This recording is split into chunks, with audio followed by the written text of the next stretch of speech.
আল আমিন হোসেন আরিফ বলেছেন, হারাম থেকে বাঁচতে দ্রুত বিয়ে করার জন্য কিভাবে পরিবারকে রাজি করাবো, বা যতদিন রাজি করাতে না পারবো ততদিন নিজেকে কিভাবে হারাম থেকে বাঁচিয়ে রাখবো, এর জন্য কী ইবাদত করব। এটা তো রাসূল সাল্লাল্লাহু আলাইহি ওয়াসাল্লাম বলেছেন ইয়া মা'শারা আশ-শাবাব মান ইসতাতা'a মিনকুমুল বা'আতা ফালইয়াতাযাওয়াজ ফাইন্নাহু আগাদ্দু লিল-বাসর ওয়া আহসানু লিল-ফারজ ওয়া মান লাম ইয়াস্তাতি' ফা'আলাইহি বিস-সাওম ফাইন্নাহু লাহু ওয়িজা। মুত্তাফাকুন আলাইহি, বুখারী মুসলিমের হাদিস।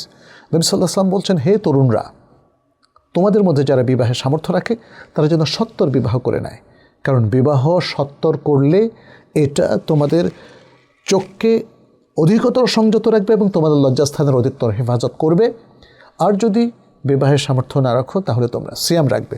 এটা হলো ইবাদত। সিয়াম একটা জালিলুল কদর ইবাদত, কারণ এই সিয়ামের মাধ্যমে তোমাদের চারিত্রিক সততা রক্ষা পাবে। এটা তোমাদের রক্ষা কবচ হিসাবে কাজ করবে।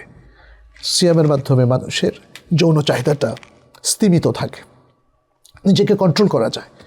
ফলে নবী সাল্লাল্লাহু আলাইহি ওয়াসাল্লাম এটাকে রেকমেন্ড করেছেন। পরিবারকে কীভাবে রাজি করাবেন বলবেন সরাসরি। আমাদের তরুণরা তো অনেক লজ্জা পায়, ছেলেরাও। বাবাকে কিভাবে বলবে বাবা আমি বিবাহ করব।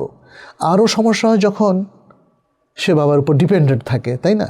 কিন্তু আমাদের বাবাদের মায়েদের উচিত সন্তানদেরকে ছাত্র বয়সে বিয়ে করা, যেন তারা জেনা ব্যভিচার থেকে নিজেদেরকে মুক্ত রাখতে পারে, সৎ পবিত্র জীবনযাপন করতে পারে। অতএব আমরা সকল প্যারেন্টসকে বলবো, তাদেরকে আপনারা সাহায্য করুন, এবং তারা যখন অনার্সে পা দিবে, পাশ করে ফেলবে 22-23 বছরে, বা মাস্টার্সে পড়বে, মাস্টার্সে পড়ার সময় বিয়ে দেওয়া যায়, কারণ তার কিছুকাল পরে 1 বছরের মধ্যে তার পড়াশোনা শেষ হয়ে চাকরির জগতে প্রবেশ করবে। এই 1 বছর আপনারা একটু তাদেরকে হেল্প করবেন। এটা হচ্ছে বিশেষ করে ওই সন্তানের ক্ষেত্রে যারা মনে করে যে তাদের বিয়ে করা উচিত।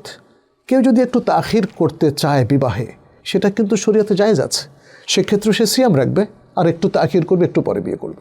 কিন্তু যারা একটু সত্তর বিয়ে করে ফেলতে চায় নিজেদের চরিত্রকে সৎ রাখার জন্যে এবং খারাপ দিকে নজর, অশ্লীলতা থেকে বাঁচা থাকার জন্য, তাদেরকে উচিত হচ্ছে আমাদের প্যারেন্টসরা যেন সাহায্য সহযোগিতা করে।